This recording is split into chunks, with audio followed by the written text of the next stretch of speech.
శ్రీ మహాగణాధిపతయే నమః. శ్రీమాత్రే నమః. మాచిరాజు భక్తి ప్రేక్షకులందరికీ నమస్కారం. ఈనాటి దినఫలం కార్యక్రమంలో ముందుగా నేటి పంచాంగ వివరాలు పరిశీలిద్దాం.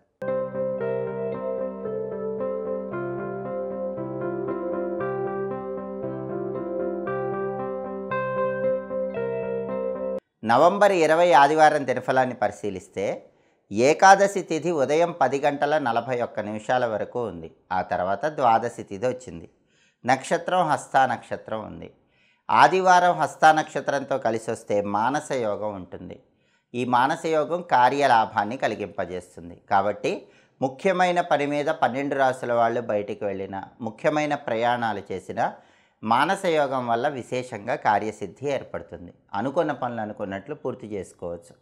అలాగే రాశిచక్రం చార్ట్లో గ్రహాల స్టేటస్ తీసుకుంటే ఆదివారానికి అధిపతి అయినటువంటి సూర్యుడు వృశ్చిక రాశిలో కుజుడింట్లో ఉన్నాడు. అంటే సూర్యుడి బలం బాగుంది.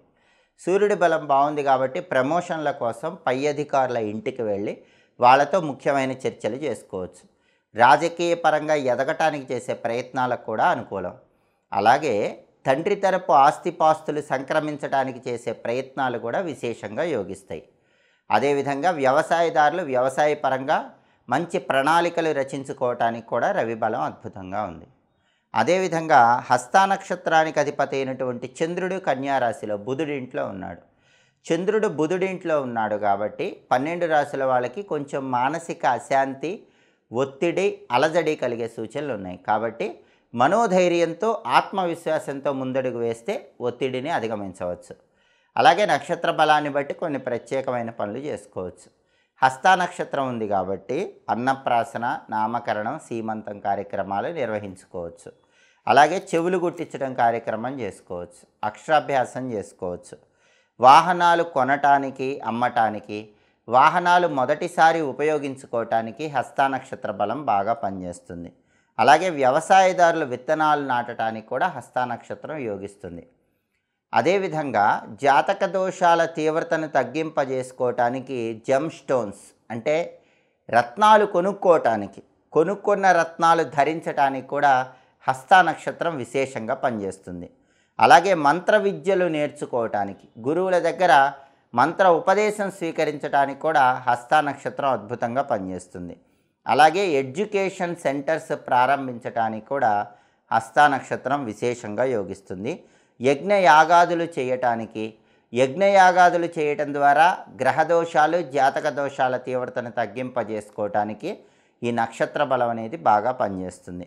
ప్రభుత్వపరమైనటువంటి వ్యవహారాల గురించి ముఖ్యమైన వ్యక్తులను కలుసుకోవటానికి కూడా హస్తా నక్షత్ర బలం విశేషంగా పనిచేస్తుంది.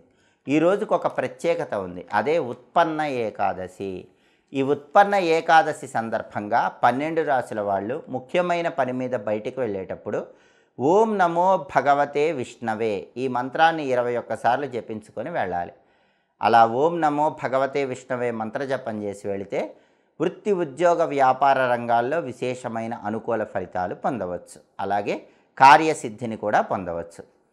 కార్తీక మాసంలో వచ్చేటటువంటి ఈ ఉత్పన్న ఏకాదశి సందర్భంగా ఎలాంటి విధి విధానాలు పాటిస్తే విష్ణుమూర్తి అనుగ్రహం వల్ల అద్భుతమైనటువంటి శుభ ఫలితాలు కలుగుతాయో నేటి కార్తీక విధులలో తెలుసుకుందాం.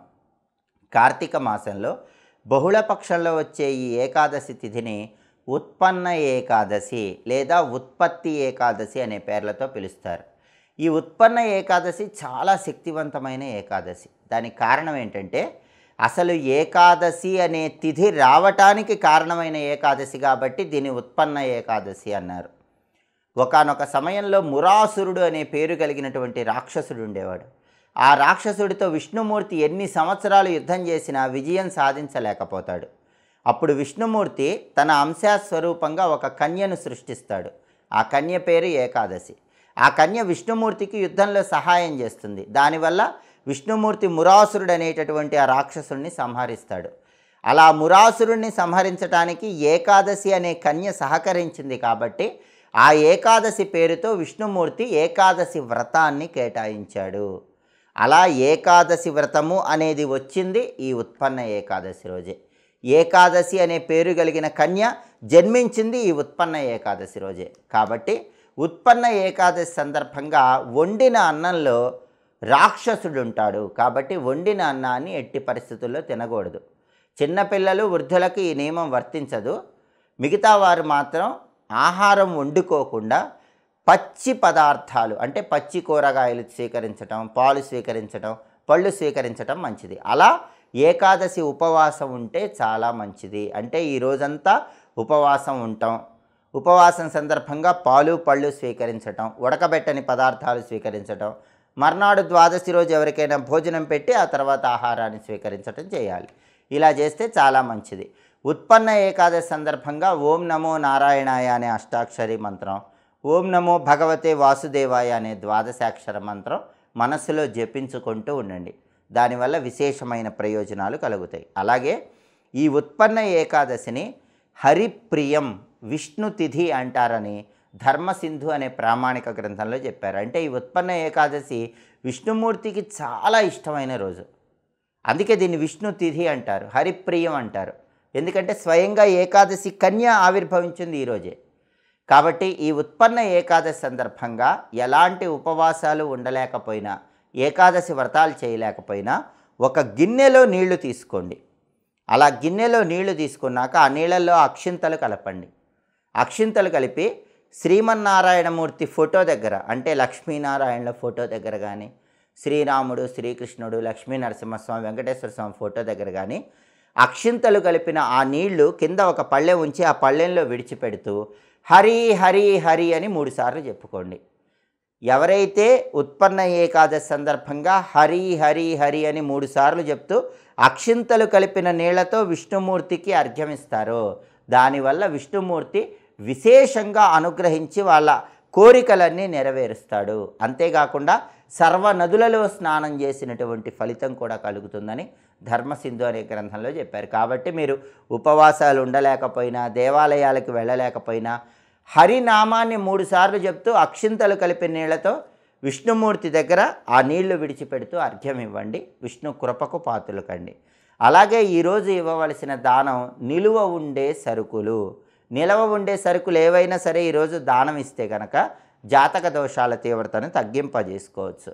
అలాగే ఈరోజు దగ్గరలో ఉన్న విష్ణు సంబంధమైన ఆలయానికి వెళ్ళి ధ్వజస్తంభం దగ్గర దీపం పెట్టాలి.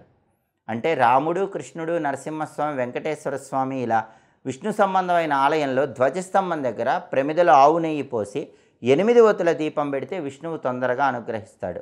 అలాగే విష్ణుమూర్తికి శాల పుష్పాలంటే ఇష్టం. ఇంటి ఆవరణలో పెరిగిన మొక్కల పుష్పాలంటే ఇష్టం. అలాంటి పుష్పాలతో పూజ చేయాలి.